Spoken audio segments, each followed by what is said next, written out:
Okay, so the thing I want to talk about in this video is about the future of For Honor and the new hero that will be released, Griffin, and this kind of. So yeah, I think For Honor have done a very good work with this latest hero that will be released. And I think this also build up possibilities for example, For Honor 2, for example, new factions and other kind of things. And obviously, when you see the live stream, they show on Thursday. They show the game modes of the new hero and new skins, and they also explain the reason why this hero example have so many different variation of other culture kind of armor, like for example Greek and Korean, Mongolian armor, because they don't find the time for this faction to be released. But maybe they will have time for, like example, a Greek or a faction, or like maybe a Indian faction or a African faction in For Honor 2, because they have maybe learned from their some of their mistake in For Honor 1, for example. They have much more advantage with For Honor 2. So I personally, I really look forward to For Honor 2. I think maybe the only thing that I'm missing in For Honor 1, but they're probably not going to be, is official Wulin faction that you can choose Wulin in the faction war. And I have said that many times in my video that this is the thing I really want to see in For Honor. But I think now it's too late. I think it's better to they release this new hero, Griffin. They make Griffin as balanced as possible, and we have fun with Griffin. We play him, we upgrade it, and we get cool things for his armor set. I will do that when he is released. I will play him and try to get my top armor I want is the Dacian armor is and the armor when he have the wolf's head on it, and the other one is the Korean and Mongolian armor. And obviously, then I'm gonna mix them up with different, because because I know that you can have Mongolian helmet mixed with the Dacian armor, and that looks good together, and this kind of thing. So yeah, and I don't think they will release more heroes, because it's really no more sense. Because if you have, for example, we know that the warmongers are the new Apollons. They are like the new Apollon. And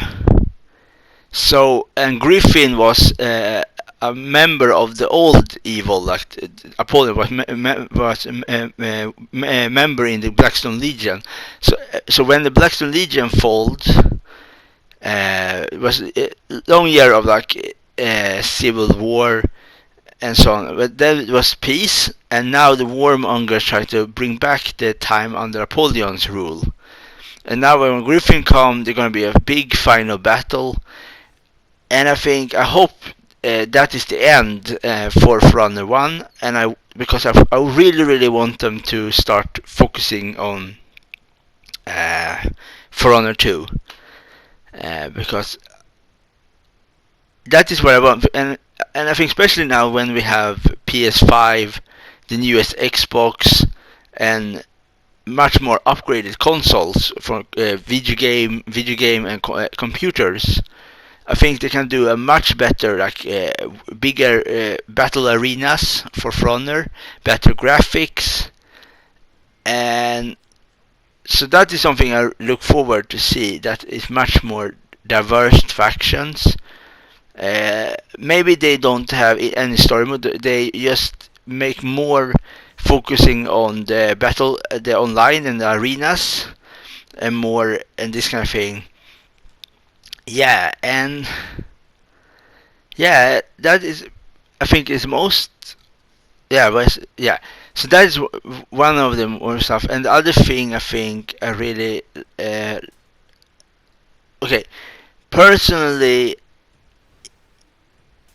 I think the Griffin is the best hero that they release as the final hero. But if you compare it to Warmonger, for Warmonger, I think personally was the most disappointed new hero was the Warmonger. But yeah, so I think personally I maybe want something else, but I think Griffin is totally okay because of the weapon he have, the Badish.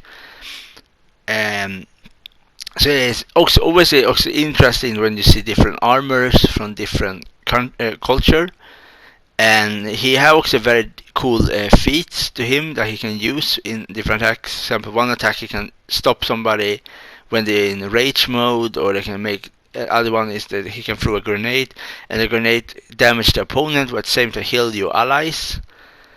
So that is a very good thing. So yeah, and I think from so many years that For Honor have been, I think they have done a good work because it's not so many games that can stay so long and still for people are interested to play the game.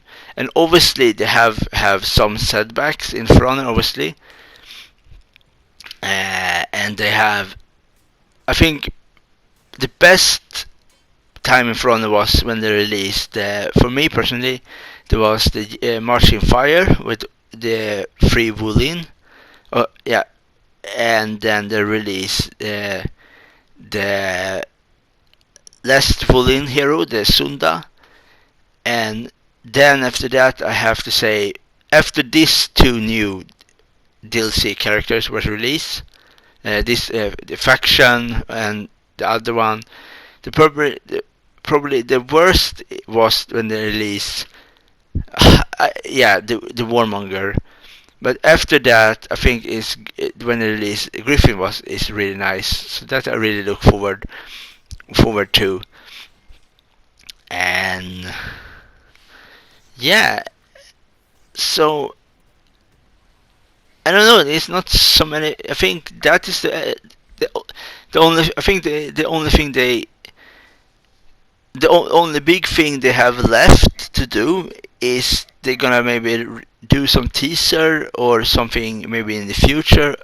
I don't know when, and announced For Honor 2, because I don't think you're gonna release Griffin and then after Griffin you will release a new faction. I don't think that. Obviously, if there's interesting characters in the, but I still want them to release For Honor 2 because I think it's better to take time off and focusing on the new For Honor, and that's what what I think is the best thing in this whole thing. Um, yeah, and yeah, yeah. I don't know. That is everything I really want to say in this video about what I think about what will happen in the future for Honor. And yeah, I hope you like it.